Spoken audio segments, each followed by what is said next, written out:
All right, and I have it recorded to my computer as well. So today is March the 8th, 2022, and Azania will continue the live interview with Luke Tripp. I am about to go on virtual. Give me a moment.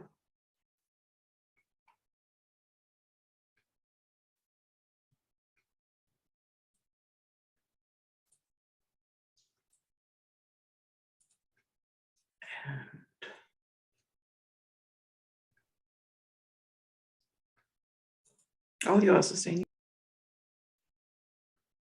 Okay. Hi, Dad. Greetings, greetings, greetings. So you sent me an article. Oh, shoot. Called Plot to Behead the Statue of Liberty. Can you kind of recap the article and your perspective? And then I have a couple of questions for you. Okay. Well, two of us who were in on the Cuban trip, when we returned from the Cuba trip, I and Bob Kyers were in New York. I was in New York waiting for a connection to China because I wanted to visit China and also have further discussions with Robert Williams, who was the Black revolutionary, who basically was very much involved in a leadership position in the Black liberation movement. Right? So I had this very strong desire to see the People's Republic of China. And of course, it would have been a big thrill to meet Mao Zedong and Zhou Enlai, the prominent leaders of the Chinese Revolution. Right? So that was my purpose for being in New York, to wait for a connection to leave New York for China. But that link was never established. So I stayed. How long from Cuba and then your way to New York? Did you go straight to New York after Cuba? And did you go, was this a part of your student group trip? Can you give us a little bit more detail? Because this was in 1964, or was it a year after? It was right after, it was in the same summer when the group returned from Cuba. I went back to Detroit, and I stayed in Detroit for a couple of weeks. And there were other Black revolutionaries who were also had connections with Robert Williams. And that was the key to the link to China.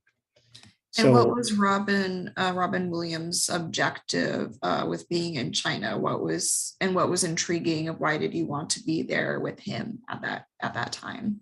Okay, well, he was a political exile because the FBI had him on the most wanted list, and they accused him of kidnapping. The actual case was he was protecting a white couple that was maybe somewhat in danger because the KKK in North Carolina were attacking the Black community. So it's a false accusation. So he had fled through China to Cuba, and then he later went to China because he was granted refuge by the Chinese government there.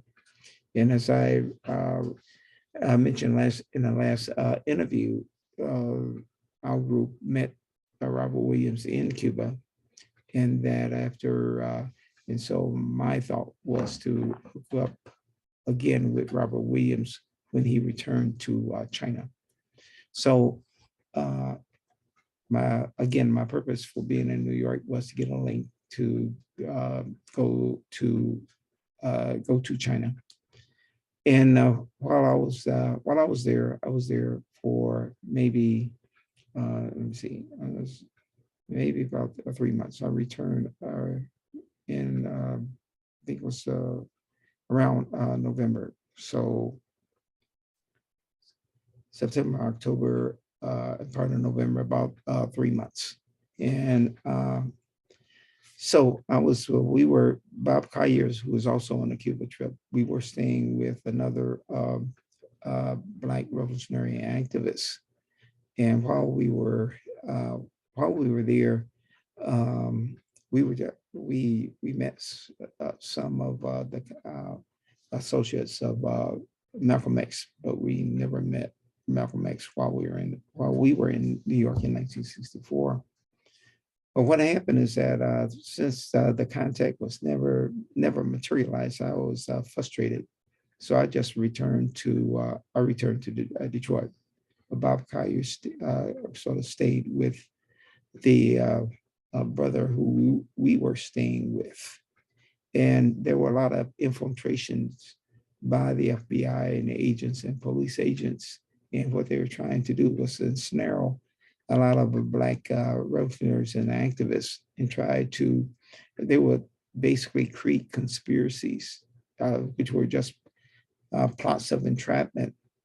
So what happened with Bob Kyers and the Khalil, the other brother, was that a Black police police infiltrator, connected with them and pretended to be a revolutionary and activist. And what happened is that he concocted a plot to blow up the Statue of Liberty. And my Bob Kyers and the other brother were ensnared in that trap. And what happened is that, as I said before, it was a setup, and that's what the U.S. do. If you have picket signs and demonstrations, they will usually infiltrate those rallies and as agent provocateurs. In other words, they would incite violence and try to get others who are easily manipulated to engage in violence. And we saw this at the George Floyd demonstrations, where you have some infiltrators who would initiate violence. And so that was a disruptive tactic by the police and the FBI. Right. So going back to actually, since it was set up by the FBI and the police, of course, they claimed that they prevented the bombing of the Liberty, when they were basically the plotters and the planners of it in the first place, to make sure that in true try to portray Black liberation fighters as terrorists. Okay, so the whole idea, I was not part of, I had left for Detroit, so I had no connections with Bob Kyers and others in this police agent. So I never met the police agent, while I was there. Anyway, what the FBI and the police agents attempted to charge UHURU members who went to Cuba. So we had General Baker, Charles Johnson, Charles Simmons, and I were had to respond to a subpoena, and we had to go before the grand jury because they were trying to entrap all four of us who went to Cuba, part of UHURU, as part of a conspiracy to blow up the Statue of Liberty. But the claim and accusation was so outrageous that it, as far as the three of us, General Baker, Charles Simmons, and I, and Charles Johnson, it didn't go anywhere because it was trumped up, even on the face of it. But it was another form of harassment.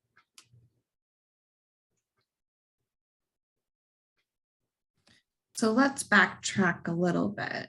So this is 1964.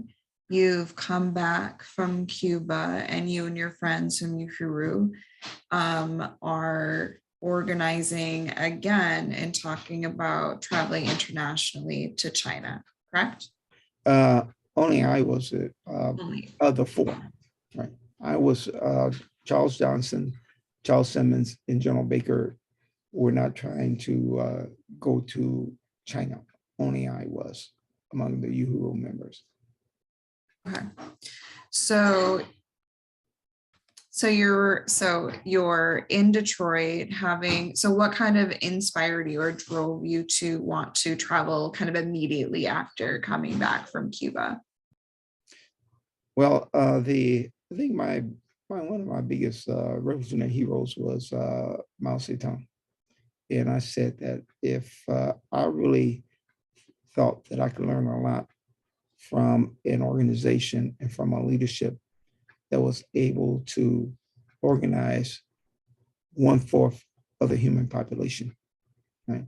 And so to me, that was like an educational opportunity to learn more about the Chinese Revolution and the Chinese Communist Party. Can you tell me a little bit about how you found, because I know that you weren't able to travel to China at that time, but how are you trying to make it an accessible opportunity for yourself? Uh, there was another organization called the RAM, the Revolutionary Action Movement, and there were some key people who had connections with Robert Williams, and it was through these key people I wanted to make that connection and go to China.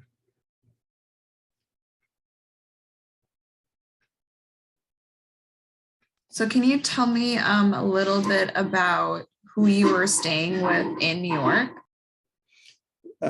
It was a brother. I didn't know him before I went to New York, but I met him through another leader of the Revolutionary Action Movement, and so we stayed. Actually, I think his background was Jamaican, and he lived with his family. So we lived in a family home. He stayed at the basement of his parents' house, and we stayed in the basement with him. That was our housing. Okay? And then later, I stayed with Charles Johnson, because after we returned from Cuba, he took up residence in New York. And what parts of New York were you staying in these two residential areas? I think it was basically in Brooklyn.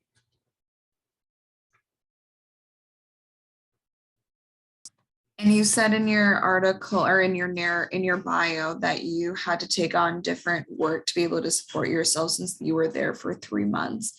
Can you tell us a little bit about what work you were able to do at that time?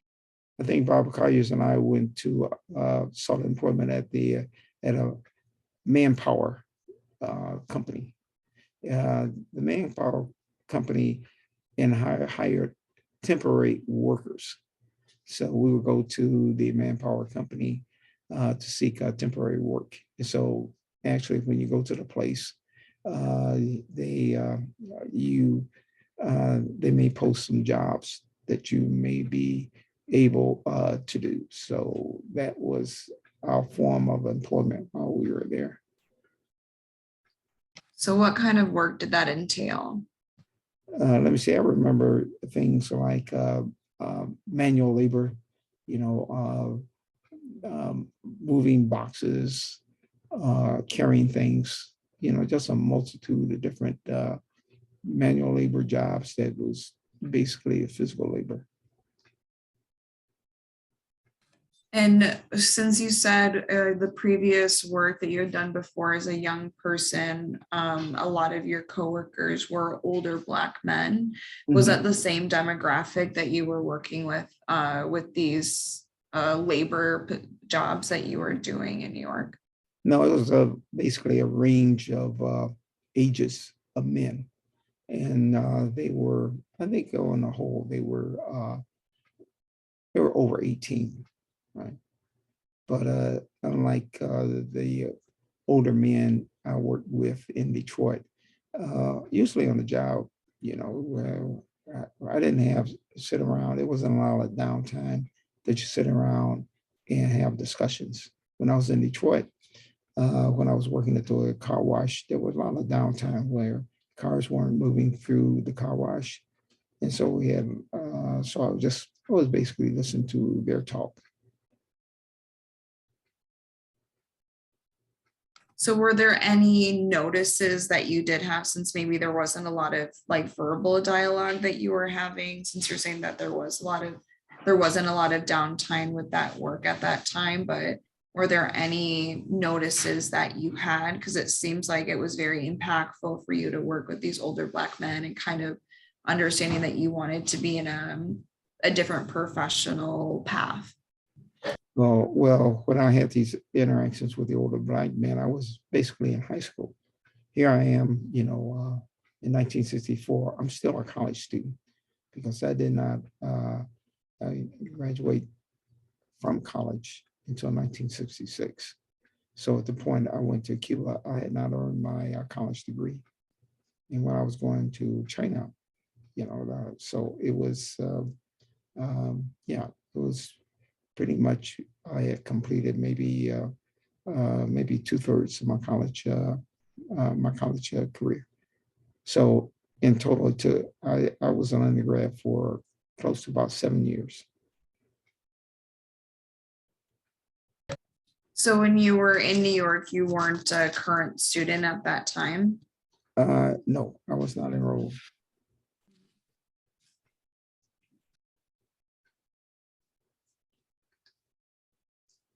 So as I said in the past, I didn't have the so-called 4-year college degree. For some years, and this is one point when semester I was not a college student. So I went. Sometimes there was a semester I did not attend. Sometimes there were semesters many times I just went part-time. So in the article, or in your autobiography, you stated that you received a subpoena about the case that you had mentioned, and that included Charles Johnson, Charles Simmons, and General Baker. Can you tell me a little bit do you remember when you received the subpoena and what that was like for you? Well,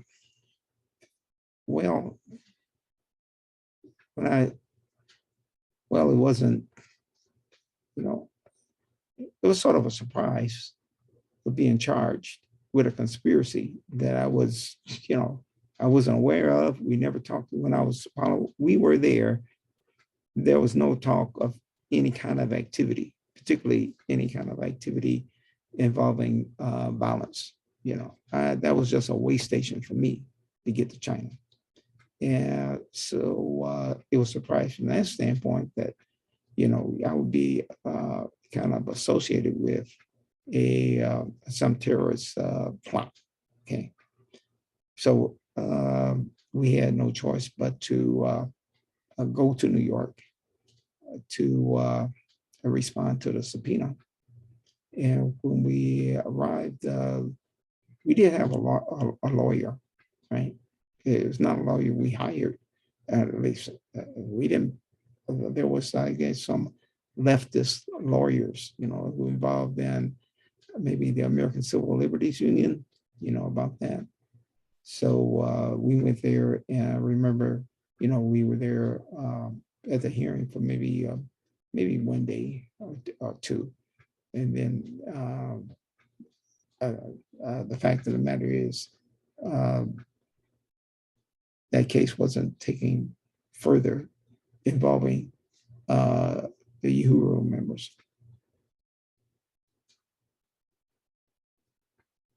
Do you remember anything else about being in New York at that time and being prepared to show up to court? And yeah, do you remember the people that were in the room?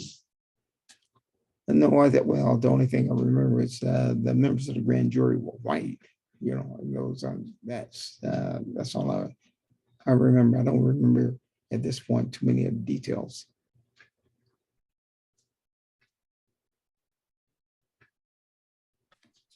Is it something that you teach about, or how do you think about this, the situation that you lived through and the continuous criminalization of Black men, and how do you navigate that as a Black identifying man?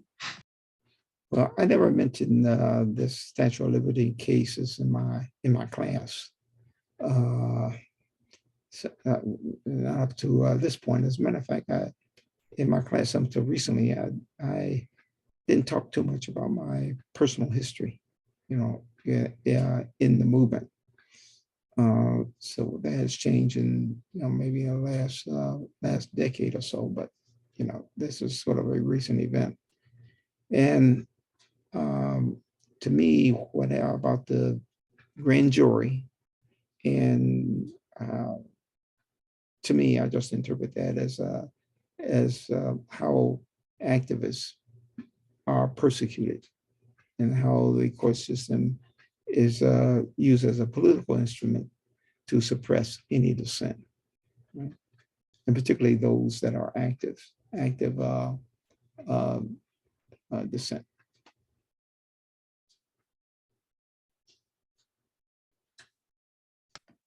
When the article came out about the case, what was that, or do you remember the article being published? And what was it like seeing a picture of yourself documented in the article at the end? Just because we're in a time of social media and where we're thinking a lot about how we're being presented online and how that now that can deeply affect your profession. You can be fired and canceled for different postings and alike. So yeah, what was your experience when the article was published?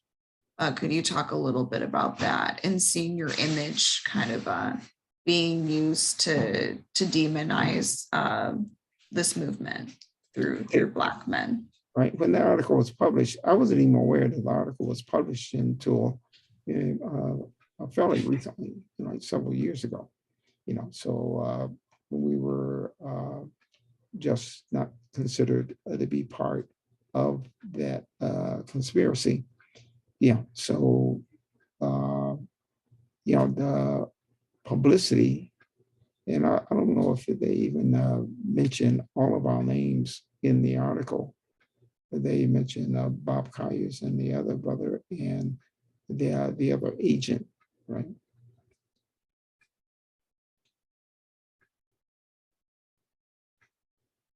So when you did see the article, what were some of your thoughts? And again, particularly seeing an image of yourself. Well, I don't think in connection with that article, I don't think they had they showed my picture. So sorry. So the article that you sent me, it was you just put your picture at the bottom. That's not what was published in the article.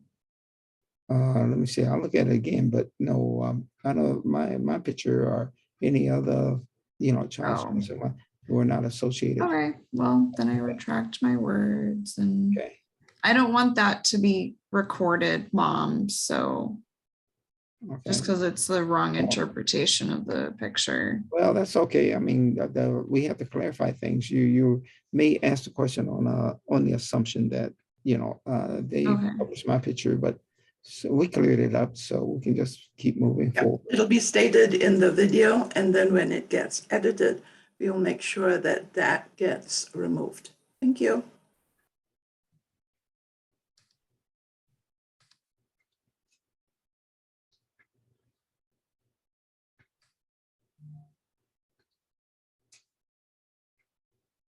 Okay, are you going to continue, Azania?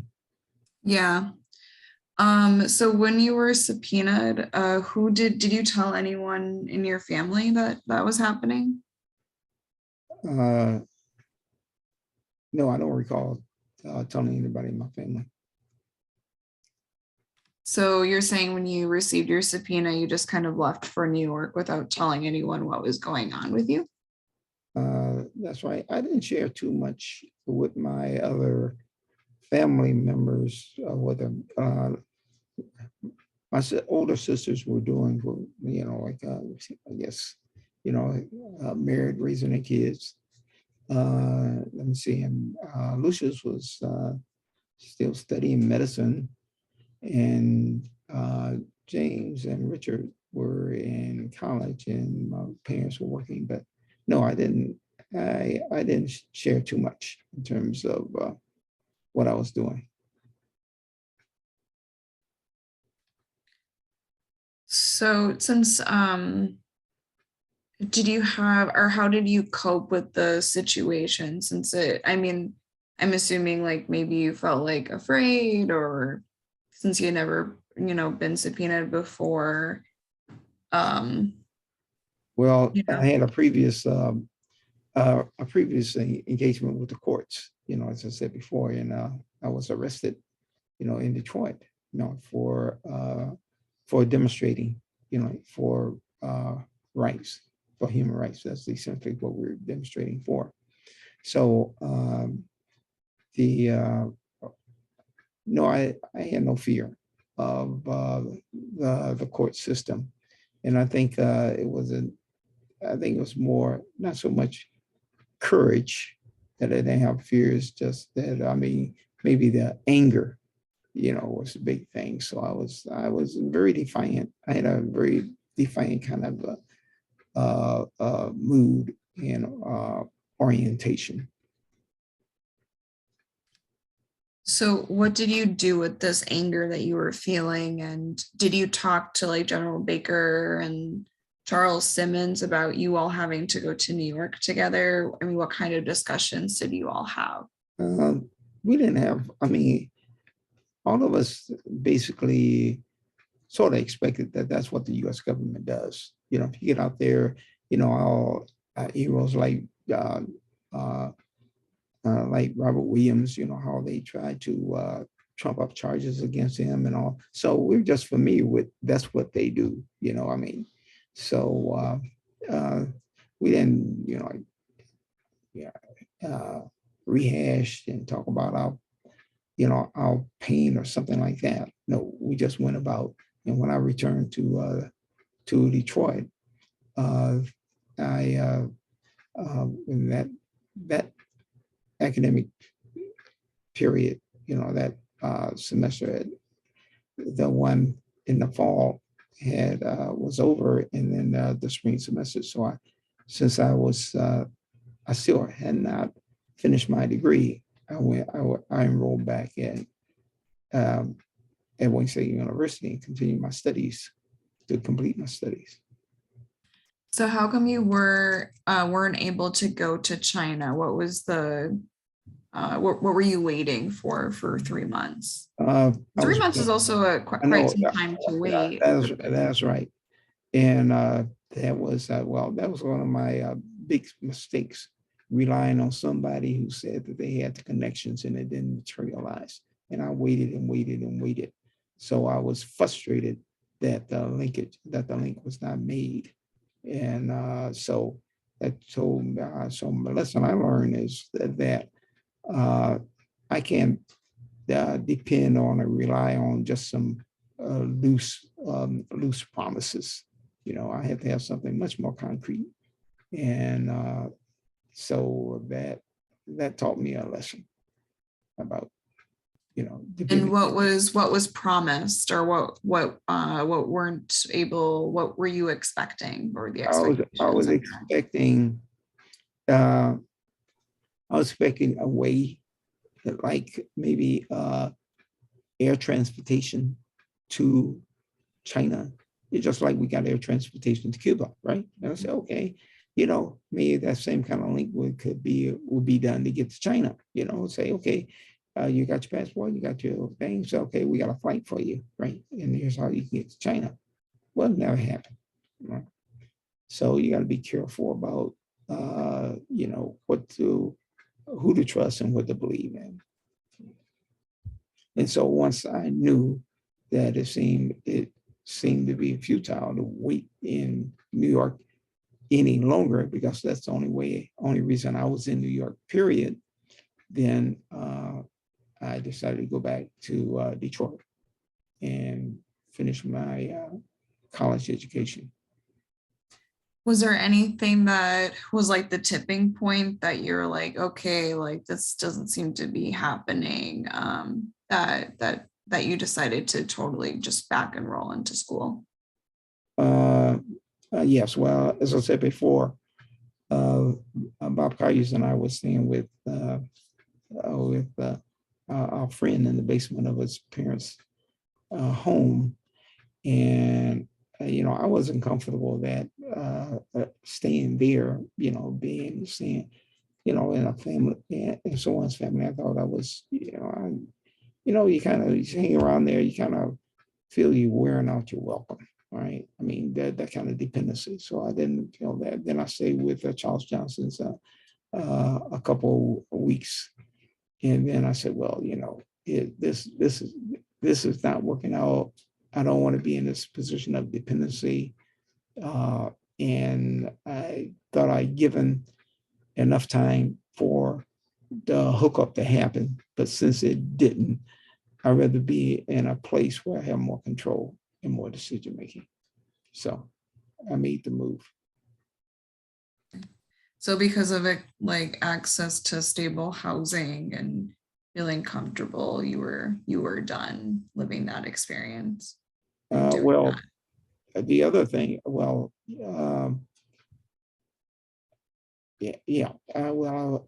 of my purposes of going to China was for a further education in China, learning from the Chinese and what they were doing. And so I didn't, if I were to be in New York, not having stable housing, and maybe not having enough the funds immediately to enroll in colleges in New York, the most practical thing for me to do was to go back to Detroit, and where home was, and then reconnect with the university there. That is where I've been pursuing a degree.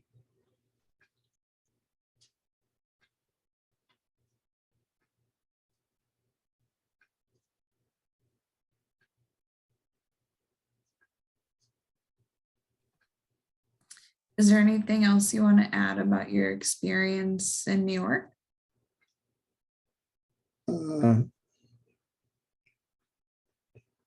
No, I think, the significance and relevant things, I think I've already mentioned. So what were there any efforts that you tried to make after New York to still try to go to China? No, I didn't. I thought about it, and I was sort of waiting for an opportunity, that seemed to be sort of realistic, right? So, and then plus when I returned to Detroit, we had another issue that the UHURU members, or former UHURU members, because after we returned from Cuba, the UHURU kind of dissolved. And then we got back together, some members, and we began to really intensify efforts against the Vietnam War, the United States-Vietnam War. And then because two of us, General Raker and I, were subject to the draft, and they attempted to, the US government attempted to draft General Baker and attempted to draft me. So we were actively involved in fighting against US imperialism through our demonstrations, and also continued to fight for Black human rights in Detroit.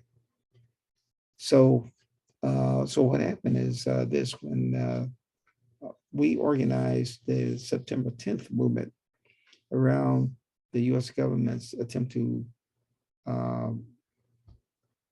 draft General Baker. So we met, we made signs, we plastered signs all over the city, these where blacks were concentrated. And our main theme was destroy the draft, right? And of course, and then on the date that General Baker was scheduled to report to the recruitment center, well, prior to that, we had leaflets and pamphlets spread around, and we called ourselves the September 10th movement. And that was the date on which General Baker was scheduled to go to the recruitment office. And we put on our flyers that 10,000 angry black folks will be at that recruitment center to protest the draft of General Baker. So the US government mobilized state troopers that put all on alerts because they were very concerned and feared that a lot of black folks will show up, in support of General Baker's resistance to being drafted. Well, on the day of the demonstration, of those 10,000 that we called to assemble to protest the draft, there were only about 8 or 9 of us, right?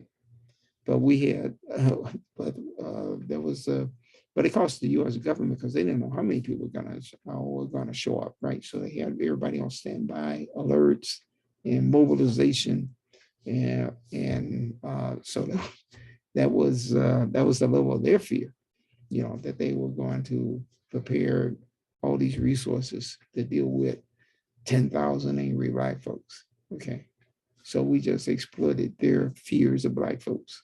Period. Right. Can you talk a little bit more about how Black bodies are feared and what that was like, particularly in Detroit, since that was a state at the time that was really being looked at in historic moments, and art was disrupting out of that. I mean, it was disrupting across the board, but you were there at that time. Okay, well, this was in '65, and then see the what they call the long hot summers really began in around '64 all the way up to 1968. And so there were a lot of explosions. Of course, the biggest explosion during the 1960s was in Detroit in 1967. And of course, you had over 100 cities exploding after the assassination of Martin Luther King. So black folks, they have been calling out the National Guard and all. So when you say angry black folks, so that was the context, that was the climate. And that's why they mobilized that. So many of their police agencies and guards because of what was happening, okay?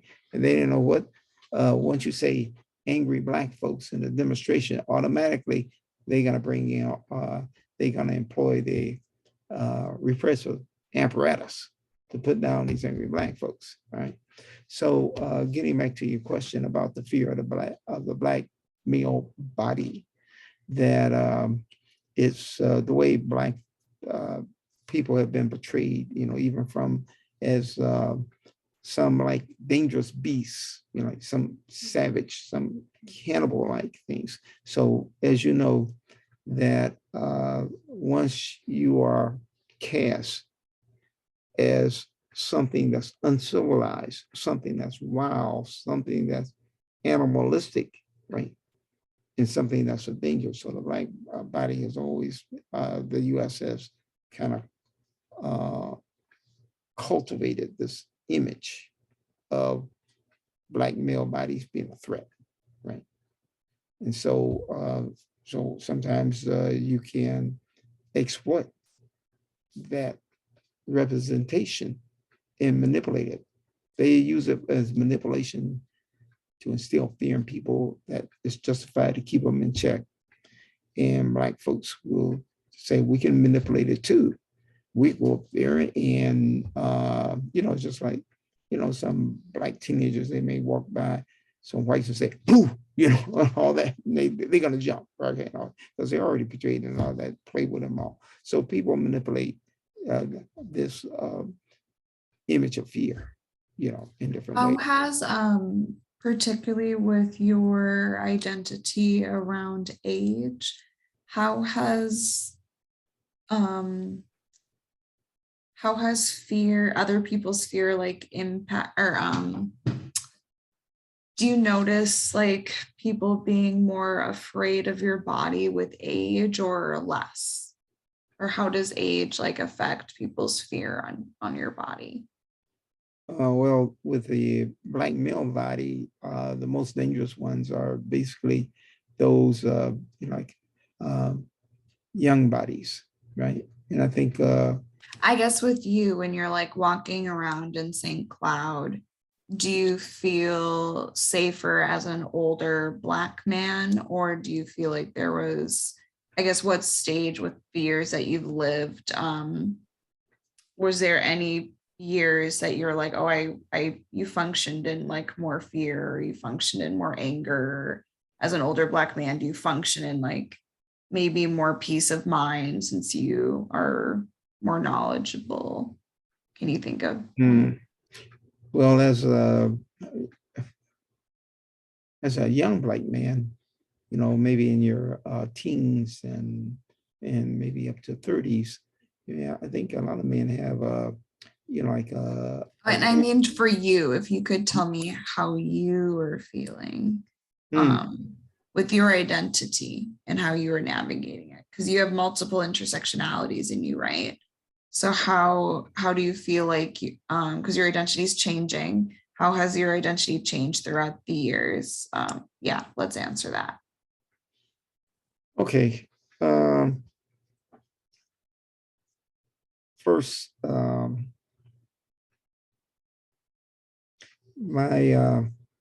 and younger, I was more inclined to maybe respond or suppress a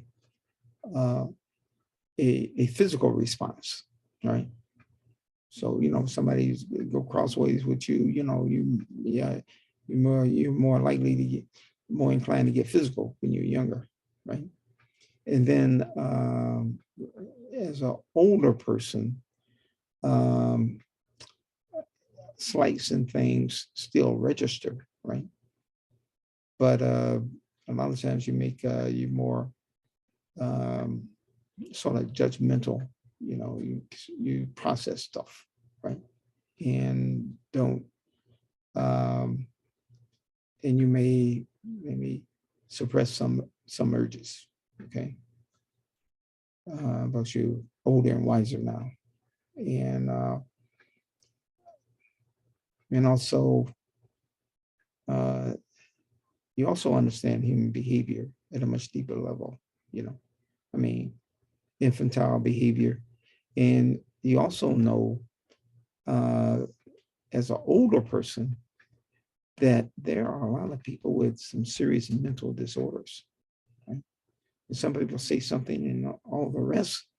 I mean, you can't assume that they're kind of normal and they're getting out of line. Many of them are abnormal, and that's their natural behavior.